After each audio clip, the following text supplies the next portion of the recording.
So is freedom in any form free at any level? No. It always costs something. Discipline at any level will cost you. But in my opinion, it's always worth it. Has anyone noticed that these meetings are full of people that have made the decision to control their own future? I'm so inspired by each and every one of you. This is a very unique group. You might think you're different because you used to have a stutter. You're wrong. You're different because you took control of your own life. You grabbed the bull by the horns. You didn't just sit back and ride the waves of life like so many on this planet. You beat the waves into submission, cut your own path, and made stuttering regret the day it ever met you.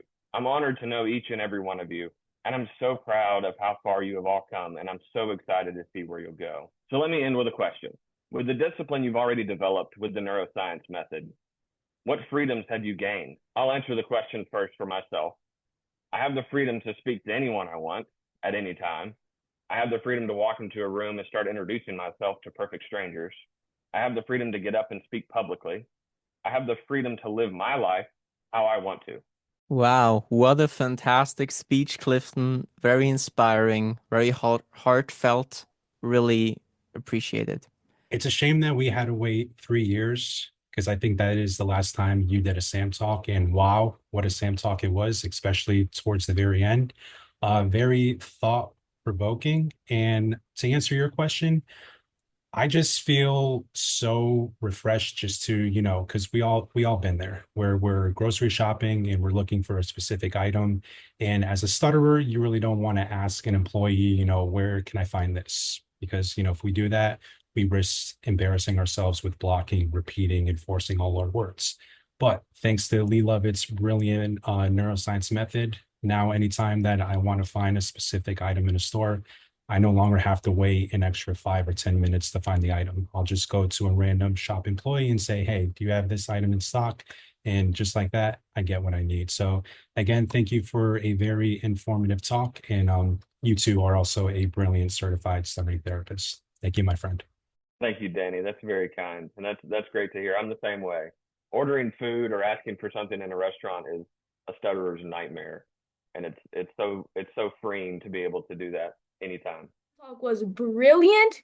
It was really heartfelt. I read a lot of philosophy, and I can highly relate to what you have just said. As for your question, I would like to say that one thing I have really earned a freedom, at least for me, is now that I'm fluent, there's this restaurant I really like, but we order from it really rarely, because it's a little bit far away, and my father does not want to order from the cashiers over and over. So I have now that I've turned fluent, I have told him that all right, since I'm fluent, uh can I please order from that restaurant and ask a favor? I will order what I want on my own, and I will ask the cashier for exactly what I want all on my own. So no one will have to do anything. And now, one thing I've earned is now we visit that restaurant much more often, and I always ask them for what I want on my own. That is fantastic, Yassine. That is absolutely fantastic. I couldn't agree more with ordering too, because I always would end up with food I didn't want because it was the only thing I could say. So being able to order what you want is its own superpower. That was a captivating speech.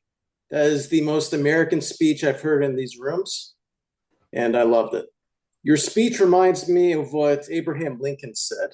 Discipline is choosing between what you want now and what you want most. In regards to Clinton's question, I guess the freedom for me that I have achieved so far is basically to act as a grown-up. I don't have to depend anymore on other people to order food for me, as already mentioned, or one of the biggest things is, I don't know, like having somebody to come with you to a doctor's office and speak for you, because you just cannot talk and somebody has to speak for you, which is a very shameful and disgraceful experience. So now that I don't have to do that anymore, that's a big freedom to me. And then I have one question, since I don't really know you that well yet. Like, what was for you the hardest part of the 1-2-3 punch? Was breaking the habit of pushing through a block. And I think a lot of people struggle with that because I memorized the crutches, was doing my mind training, I was doing the reading aloud. All of that wasn't as difficult as in the moment making myself stop and go pick a crutch or pick a tool, you know? And that was the hardest part for me at the time, was learning how to actually break the habit, take a 2 count, and go find the tool and use it. Clifton, what can I say? That was the most amazing speech, and the topic is so well chosen by you. And to answer your question, first of all, I have freedom to say my own name, Clifton, because it was very hard for me. Because every single time I was asked to introduce myself, my heart would literally beat in my throat.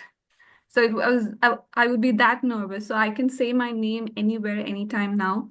And I also have the freedom to talk in a way that's so much better to people who have looked down on me in the past. I have freedom to initiate conversations to anybody. I can just go say hi and start a conversation, and that's the biggest freedom. And to be more specific, I now have so much freedom to order cakes. There's a history. Once what happened, I wanted to order choco truffle, but I couldn't say it. So I had to order blueberry instead. That was hard. And now I don't, swap the flavors. I just go right to the person and say, I just want one choco truffle. And that's so much freedom, right? Yeah, there's a Cajun chicken restaurant in town that I've loved since I was a kid. And I could never say honey mustard. That's the sauce that I loved with the chicken. And I can't tell you how many meals I've eaten without honey mustard because I couldn't say it. And I would walk away from the counter thinking, if I could only say it, I would enjoy my chicken so much more. Yeah, I think we all have those food memories as PWS. I really liked how you developed the topic, going from general concepts, different meaning, and how it translates to our speech, to us, and what we can do. That was very nice, and I enjoyed it a lot. And I have a question. I know that you have been working on your speech for some time already. Did you have any relapse? If so, what you did to overcome it? So I've never had a true relapse. And I'll say I've had times when, I've struggled a little bit more with staying on the wagon than others, but I'll say I've never had just a straight up relapse. And most of the reasoning behind that is I think the tools and the methods are so drilled in at this point. I mean, I became a coach several years ago, so I had to memorize all this stuff to overcome stuttering, and then I had to memorize it at a different level to coach other people in it. So I feel like I've got a pretty good grasp on it. And whenever there's a situation where I feel like I'm starting to slip or I'm getting lazy on whatever, I can self-correct pretty fast. And really the only thing I deal with now, I still have some residual fear. That's the biggest thing that I battle now. So I'm pretty much just logging those memories of fluency away every day and doing my mind training like I should. And that's the course that I'm on right now. The one thing that I really enjoyed about your speech was this really calm fluency. And it really shows us that you've been really in this state for some time. So my question for you is, for how long did you have to really fight it, like in a day-to-day? And when did you really be like, I've reached the point now that I don't need to do so much reading aloud? I only read aloud for, I don't know, maybe a few months at the beginning. And the reason I quit doing it was because the point of reading aloud is to hear yourself speak fluently. So Mhm. once I got to where I knew the crutches and I could use them effectively, then 99% of my speech throughout the day was fluent. And I did a lot of talking for work. So therefore, I felt like reading aloud, it was very helpful in the beginning, but I slowly phased it out because I was hearing so much fluency throughout the day that it really wasn't as helpful as it was in the beginning. Like I said, it was very helpful and very necessary in the beginning. But a few months in, I felt like it wasn't doing as much good because it wasn't really needed as much. Clifton, what a great speech and what a great topic. I loved it. And I wanted to share my own story in just a few sentences.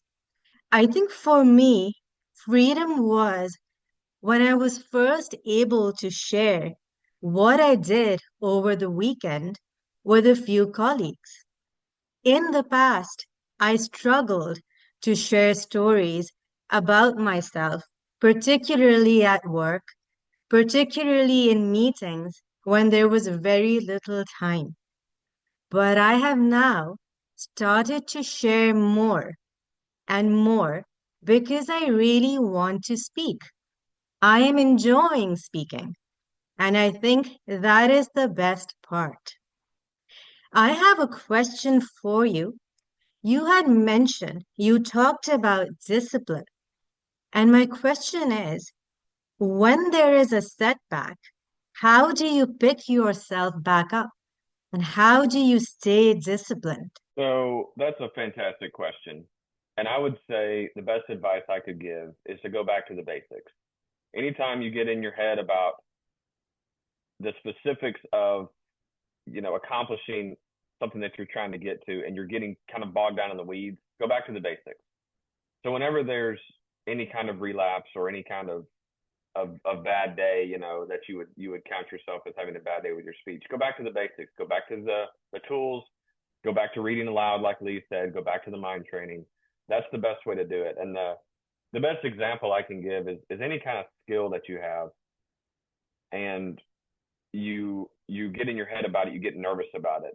The best way to reestablish that skill is to go back to the basics, go back to how you learned it the first time, and that's going to help you reset it. Because otherwise, you're going to get in your own head and you're going to mess it up on, just by being so nervous about it. So that would be my advice. All right. Up next is the man with the most beautiful accent in the world, John from Glasgow. Well, I don't know about the most beautiful accent. My accent sounds like, when you scratch your fingernails down a blackboard and barbed wire. It's kind of a similar to that. Well, anyway, the great presentation, though, well done. And like Nick from Greece pretty much stole my question. I was just basically to ask you, Clifton, like how your speech was, like how you dealt with stress and high pressure situations as a police officer. But I'll ask you something else. Like I've known you for 5 years, and I would never have imagined you had any trouble with stammering. But my question is, I've seen a number of your coaching videos, and you always do a great job. Is there anything that you've learnt about yourself or about the other people that you coach as regards like stammering? So that's a great question. Thank you, John. And your accent is not barbed wire on a chalkboard, I promise. I would say, I mean, I've learned a lot. There's a lot of variables out there in the stuttering world, and I feel like one of the biggest things is that each person that deals with it is so unique, and the best advice, and the therapists here are really good at catering toward each individual. But each individual, I mean, it really goes back to my speech about finding your own. It is up to you. It really is. And the therapists help you find that so well. They help you get to that finish line. But it really is up to you because each person is so individual about their upbringing and what caused it and the best ways to overcome it. And I feel like that's probably the biggest thing I learned is that everyone is so different in how they approach it. And the best ways to overcome it. I know that's not really anything specific, but I've never been a stutterer per se, but I do have some anxiety before I speak in front of a group. And You know, so I think that's just something that that almost everyone has, the fear of public speaking, and it's not exclusive to stuttering, of course. Anyway, having made that confession, Clifton, I just wanted to tell you that that your speech was beautiful. Really, all of my comments have pretty much been taken. But I just wanted to say that in my 3 years of being involved in WSSA, I have never heard you stutter, and you always speak beautifully. So it's just amazing what you accomplished in your life through the neuroscience method and your own self-discipline. Yeah, well, I just want to say, gosh, today was a bad day. I don't think I No, don't say that, Terry. stumbled Don't over. say that. No, Don't say it's a honestly, bad day, Terry. It's never a Coach, bad day. thank you. Coach Fleet can actually vouch for me. I haven't stumbled over words like this, like I did earlier in years, honest to God. And I was getting ready to give up. I was just going to say, forget just everything. And I'm so glad that something just clicked and something said, you can't give up. You had a bad day. And when I tell you, I haven't had a bad day like I had earlier in years. I stutter, I stammer, I do all of the above. But for some, I can't blame it on, I didn't get 4 hours of sleep. I'm sorry. I only got 4 hours of sleep. I cannot. I was scared for some, I don't know. And now I sat up here and I said, Terry, you are human. It's okay. And I'm going to get right back on it. So I just want to thank everyone, you all, because I am not a quitter. And honest to God, I felt like giving up. And then I see the little, well, I'm sorry, I don't mean to say little, Yazin. I see you and you're here and I'm like, I can't give up. I can't. And I know. So thank you guys again. Well, thank you for being here, Terry. And I'll just say, you're not allowed to give up. She's not allowed to give up. You got to deal with me, and you're not going to do that. So okay, it's over. I know we're running late on time, but I'll just tell you, Terry, don't let this get in your head. And after this meeting, think about what you should have done different, and then never think about it again. Just exactly. Put it away. Because if you dwell on it, that's not exactly. Exactly. So don't even think about it. Just I'm not. Move forward. I'm not. And we're so glad you're here, Terry. Thank you. Thank you, guys. Yes, thanks for sharing that. I 100% agree. I've fallen off the wagon countless of times, probably close to 10 times, and I'm here now, hosting this meeting. I mean, having a bad speech day doesn't mean anything in my book. Okay. You can let that go. You don't have to hold on to it and overanalyze. You can just get rid of it. Brilliant job, Clifton. Thank you so much. And I want to thank Noah Sam, our singer-songwriter from Switzerland. I've heard him sing. He's as good as anybody out there.